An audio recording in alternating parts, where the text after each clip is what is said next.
Welcome back to the Talk with Uncle Jay, and welcome to the porch. Pull up a seat. Today's episode is personal, emotional, and celebratory. The title is simple, but it holds so much power. I will always love my mama. This episode is a tribute to every mother, grandmother, auntie, godmother, and mother figure who has ever shaped someone's life. And if you're a mother or hope to be one someday, this episode is for you too. When I think about some of the women who shaped me, I can't talk about this subject without mentioning the three women who stepped up in my life as mothers, and they each excelled in their own way. First, of course, is my mother. My mother was strong willed, unapologetic, always real. She used to tell me, a woman likes her man to wear his pants on his hips, not sagging off his behind. That might sound simple, but what she was really saying was carry yourself with pride and dignity.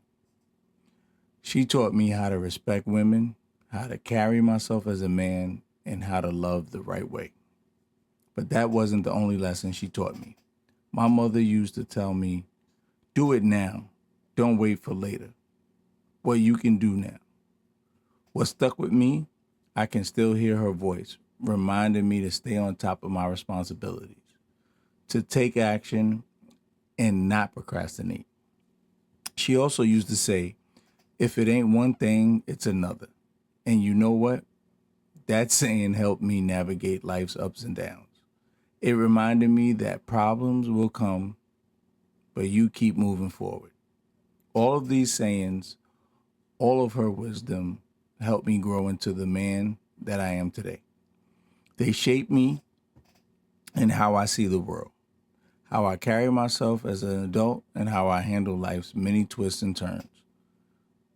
In December of 2022, I lost my mother. And to be honest with you, it felt like the ground was snatched right from underneath me. I didn't just feel sad, I felt completely unanchored. It was like someone had cut the cord that tied me to the world I knew. And I was just floating, lost in a space I had never been before. It was a strange, heavy quietness that sat on me. I felt like something permanent had shifted in my life. Like part of my identity had suddenly gone missing. It wasn't just a moment of grief, it was a moment where I felt truly disconnected, like I had lost my compass, my direction, and my safe place, all at once. But I can't say I was devastated. You see, I learned something during her suffering. I had already experienced loss when my father passed away in 2000. I didn't get the chance to spend those final days with him, and I carried that with me. I made a prayer when my father passed that when the time came for my mother, I would spend as much time with her as possible. And I did. When she was going through treatment, I used to accompany her. What's funny is that there's always seemed to be some kind of issue, whether it was a delay, a scheduling problem, or something with the doctors that kept us from being seen early and leaving early. Sometimes we would spend 8 hours together just waiting. And you know what? I like to believe that that was the universe giving me an extra time to bond with my mother in a way I had never done before. During those long hours, we talked about everything.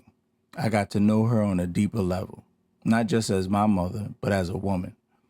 I got to really appreciate her as an adult, to hear her stories, her hopes, and her heart. That time was a blessing. This woman gave me the greatest gift anyone could ever give, and that was life. Second, I have to honor my Aunt Mildred. She was the sister my mother was the closest to.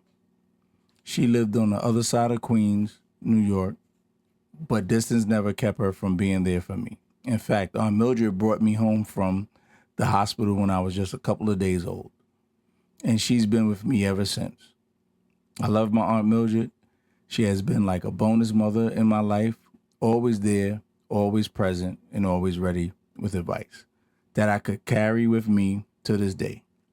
She spent time with me, poured into me, and took care of me with a kind of love and compassion that only she could give. From the earliest days when she brought me home from the hospital, she made me feel seen, supported, and loved. She didn't have to, but she did. And I am who I am in part because of her steady presence and the way she showed up for me. I thank God for her every single day. And lastly, I have to talk about my wife.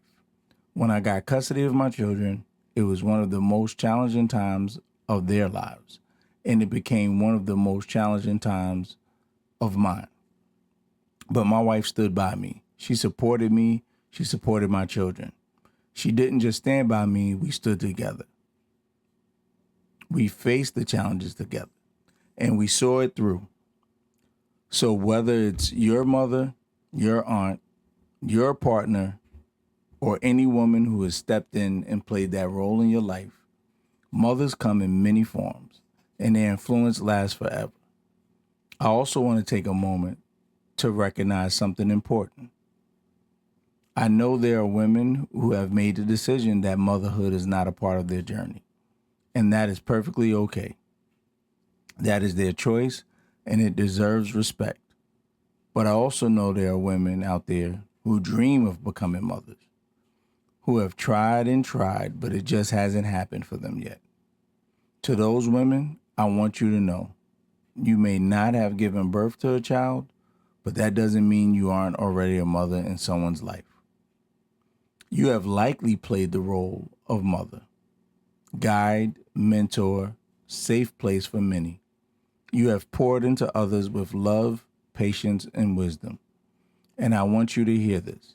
You are seen, you are valued, and you are deeply appreciated by those whose lives you've touched.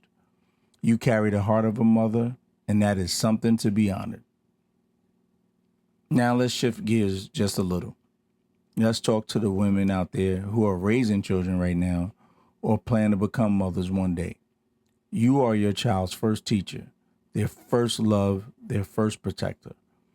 Everything they learn about the world starts with you.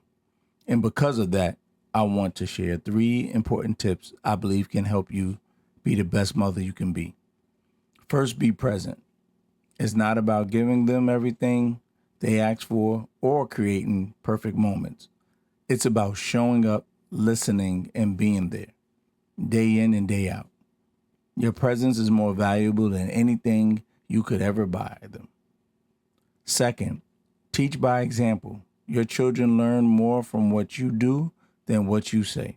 Live with dignity, treat others with kindness, carry yourself with pride. Because they're watching. They're learning how to live life by watching you. Third, speak life into your children. Your words matter. What you tell your children becomes their inner voice. So remind them that they are loved. Tell them that they are capable. Tell them that they matter, even when they don't believe it, especially when they don't believe it. Keep telling them until they do. And if you're looking for extra support on your parenting journey, there are some great resources out there that can help you. You can visit 0 to 3 at www.0to3.org for tips on early childhood development. Check out parenting.org at www.parenting.org for practical strategies for positive parenting. And you can find age-specific guidance on parenting from CDC's parenting resources at the CDC. Let me leave you with this. Motherhood is not about being perfect. It's about being present. It's about loving fiercely. It's about showing up when it matters most. Whether you're a biological mother, a stepmother, an aunt, a grandmother, or someone who steps into that role for someone who needs it, you are shaping lives. You are building legacies. You are creating futures. You are powerful. You are necessary. You are the blueprint. And to every mother watching, we will always love you. Until next time, this is Uncle Jay reminding you to inspire change and live with purpose. Thank you for visiting me on the porch. I'll see you next time.